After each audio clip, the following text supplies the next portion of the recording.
Hello everyone, welcome back to another episode of Bible with the Daily Dabber. Last time, Bible chapter Z, reached chapter 20 of Exodus, the 10 Commandments. But today, we're looking at chapter 21 of Exodus. These are the laws you are to set before them.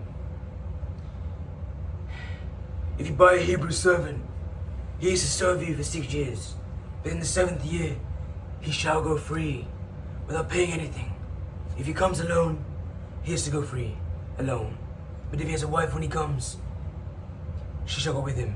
If his master gives him a wife, and she bears him sons or daughters, the woman and her children shall belong to her master, and only the man shall go free.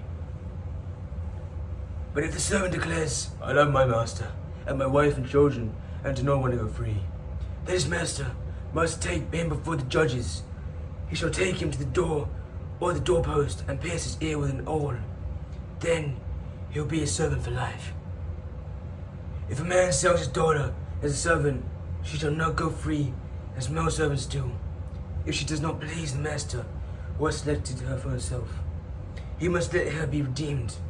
He has no right to sell her to foreigners, because he has broken faith with her. If he selects her for his son, he must grant her the rights of a daughter.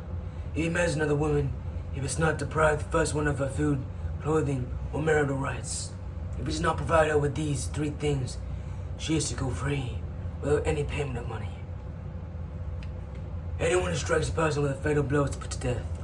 However, if it is not done intentionally, but God lets it happen, they are to flee the place I will designate. But if anyone schemes to kill someone deliberately, that person is taken from my altar and put to death. Anyone who attacks their father or mother is to be put to death.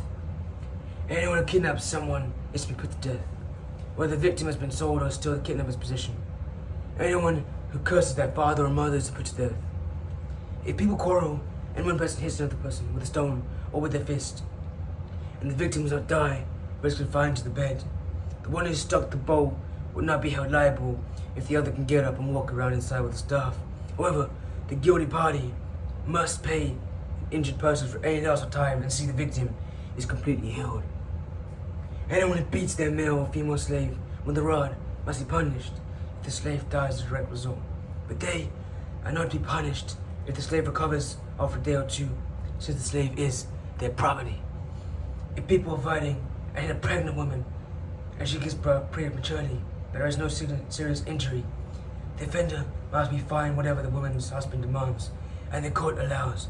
But if there is serious injury, he was to take life for life, eye for eye, tooth for tooth, hand for hand, foot for foot, burn for burn, wound for wound, and bruise for bruise. An owner who hits a male or female slave in the eye and destroys it must let the slave go free and compensate for the eye. An owner who knocks out the tooth of a male or female slave must let the slave go free but to compensate for the tooth. If a bull gores a man or woman to death, the bull is to be stoned to death, and its meat must not be eaten, but the owner of the bull will not be held responsible. If, however, the bull has a habit of goring, and the owner has been warned, but has not kept it palmed up, and it kills a man or woman, the bull is to be stoned, and its owner is also to be put to death. However, if payment is demanded, the owner may redeem his life by the payment of whatever is demanded. This law also applies if the bull gores a son or daughter. If the bull gores a male or female slave, the owner must pay 30 shekels of silver to the master of the slave, and the bull is to be stoned to death. If anyone uncovers a pit or digs and fails to cover it, and no stone falls in it, the one who opened the pit must pay the owner for the loss and take the dead animal in exchange.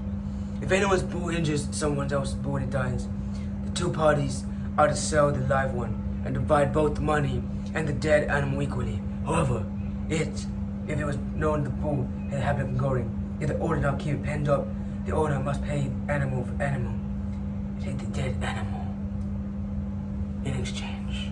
Thank you for listening. It's been a pleasure.